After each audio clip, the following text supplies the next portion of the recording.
இணை சட்டம் அதிகாரம் 1. தோற்றுவாய். யோர்தானுக்கு அப்பால் பாரானுக்கும் தோப்பேல், லாபான், அட்சரோத்து, திசகாபு ஆகியவற்றிற்கும் இடையே சூபுக்கு கிழக்கே அமைந்த அராபா பாலை நிலத்தில் இஸ்ரேலர் அனைவருக்கும் மோசே உரைத்த வார்த்தைகள் இவையே. காதேசு பர்னேயா என்ற அந்த இடம் ஓரேபிலிருந்து சேயீர் மலை வழியாக 11 நாள் பயணத் தொலையில் இருந்தது. இஸ்ரேல் மக்களுக்கென ஆண்டவர் கட்டளையிட்ட யாவற்றையும் 40வது ஆண்டின் 11ஆம் திங்கள் முதல் நாளன்று மோசே அவர்களுக்கு உரைத்தார். எஸ்போனில் வாழ்ந்த எமோரியரின் அரசன் சீகோனையும், எதிரேயி அருகே அசித்தரோத்தில் வாழ்ந்த பாசானின் அரசன் ஓகையும் முறியடித்த பின்னர் யோர்தானுக்கு அப்பால் மோவாபு நாட்டில் பின்வரும் இந்த சட்டங்களை மோசே எடுத்துரைத்தார். அவர் கூறியது: ஆண்டவராகிய நம் கடவுள் ஓரேபில் நமக்கு உரைத்தது: இந்த மலைப்பகுதியில் நீங்கள் நெடுநாள் தங்கிவிட்டீர்கள். புறப்படுங்கள், எமோரியரின் மலைப்பகுதி நோக்கி பயணமாகுங்கள். சமவெளியிலும் குன்றுகளிலும் பள்ளத்தாக்கிலும் நெகேபிலும் கடற்கரை ஓரங்களிலும் வாழும் எல்லா மக்களிடமும் செல்லுங்கள்.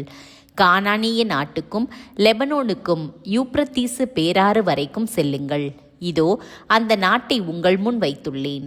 ஆண்டவர் உங்கள் மூதாதையராகிய ஆபிரகாமுக்கும் ஈசாக்குக்கும் யாக்கோபுக்கும் அவர்களுக்கு பின்வரும் அவர்கள் வழிமரபினருக்கும் கொடுப்பதாக ஆணையிட்டு கூறியபடி நீங்கள் போய் அந்த நாட்டை உரிமையாக்கிக் கொள்ளுங்கள். மோசே தலைவர்களை நியமித்தல். அப்போது நான் உங்களுக்கு கூறியது: என்னால் தனி ஆளாக உங்களை தாங்க முடியாது. உங்கள் கடவுளாகிய ஆண்டவர் உங்களை பழுகச் செய்துள்ளார். இதோ இப்பொழுது நீங்கள் விண்மீன்களைப் போல் பெருந்திரளாய் உள்ளீர்கள்.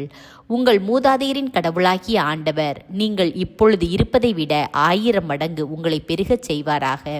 வாக்களித்தது போல உங்களுக்கு ஆசி வழங்குவாராக. உங்கள் பழுவையும் துன்பத்தையும் வழக்குகளையும் என்னால் தனி ஆளாக தாங்க முடியுமா? உங்கள் ஒவ்வொரு குலத்திலும் ஞானமும் அறிவாற்றலும் நற்பெயரும் கொண்டவர்களை தேர்வு செய்யுங்கள். நான் அவர்களை உங்களுக்கு தலைவர்களாக ஏற்படுத்துவேன். நீங்களும் எனக்கு மறுமொழியாக, செய்ய வேண்டியது குறித்து நீர் சொன்னது நன்று என்றீர்கள்.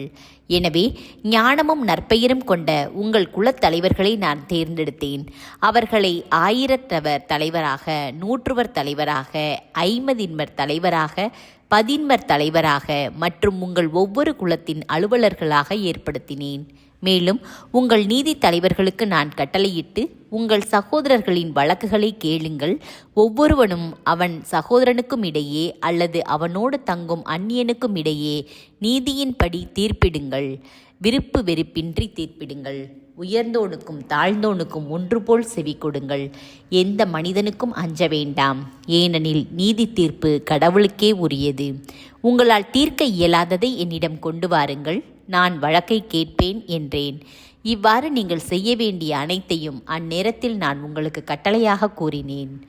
ஒற்றர்களை அனுப்புதல். பின்னர் நம் கடவுளாகிய ஆண்டவர் நமக்கு கட்டளையிட்டிருந்தபடி நாம் ஓரேபை விட்டு புறப்பட்டு நீங்களே கண்டு அஞ்சிய பெரும் பாலை நிலம் முழுவதும் எமோரியரின் மலைப்பாதை வழியாக நடந்து காதேசு பர்னேயாவுக்கு வந்து சேர்ந்தோம்.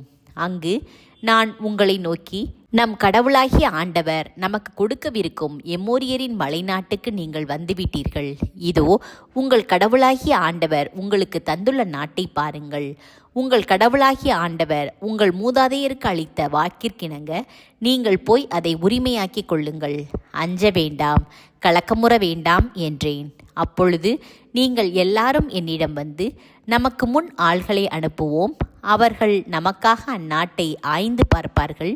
நாம் அதனுள் செல்ல வேண்டிய பாதையை பற்றியும் நாம் செல்ல வேண்டிய நகர்களை குறித்தும் அவர்கள் செய்தியுடன் நம்மிடம் திரும்பி வருவார்கள் என்றீர்கள். அது நல்லதாக எனக்கு தோன்றியது. உங்களிலிருந்து குலத்துக்கு ஒருவராக 12 தேர்ந்தெடுத்தேன்.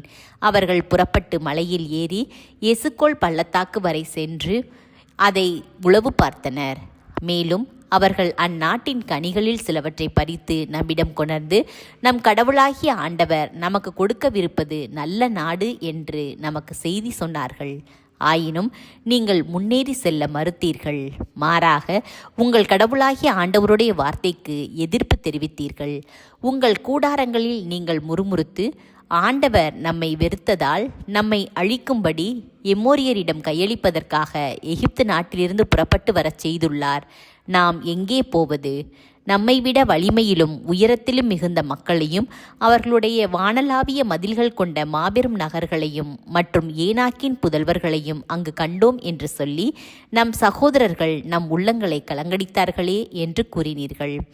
ஆனால் நான் உங்களுக்கு சொன்னேன், நீங்கள் கலக்கமுற வேண்டாம், அவர்களுக்கு அஞ்சவும் வேண்டாம்.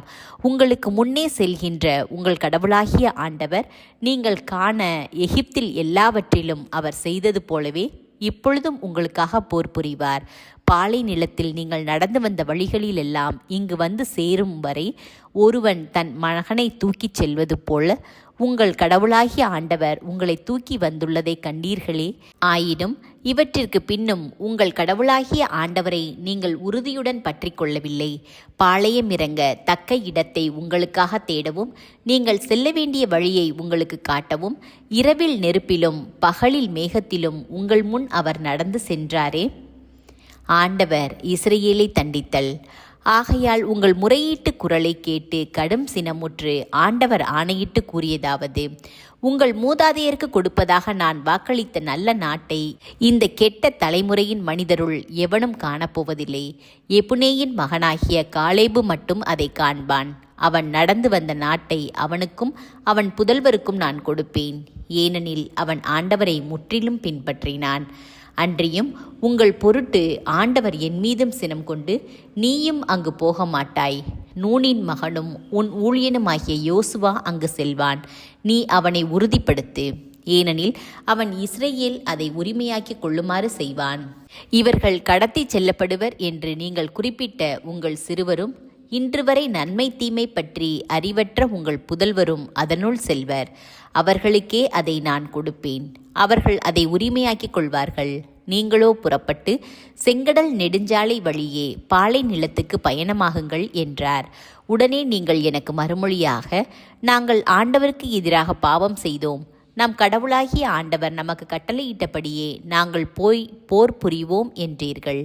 பிறகு நீங்கள் ஒவ்வொருவரும் போர்க்கோளம் பூண்டீர்கள். மலை மீது ஏறிப்போவது எளிது என்றும் எண்ணினீர்கள். அப்பொழுது ஆண்டவர் என்னிடம், நீங்கள் போக வேண்டாம், போர் புரியவும் வேண்டாம். உங்கள் பகைவர் உங்களை முறியடிப்பர், ஏனெனில் நான் உங்கள் நடுவே இருக்க மாட்டேன் என்று அவர்களுக்கு சொல் என்றார். நானும் உங்களுக்கு அதையே சொன்னேன், நீங்களோ கேட்கவில்லை.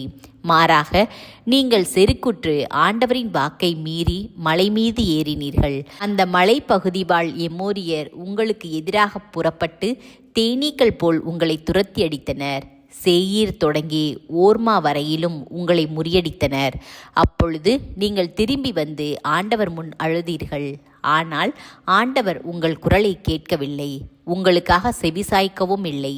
இவ்வாறு நீங்கள் வெகு நாள்கள் காதேசில் தங்க நேர்ந்தது.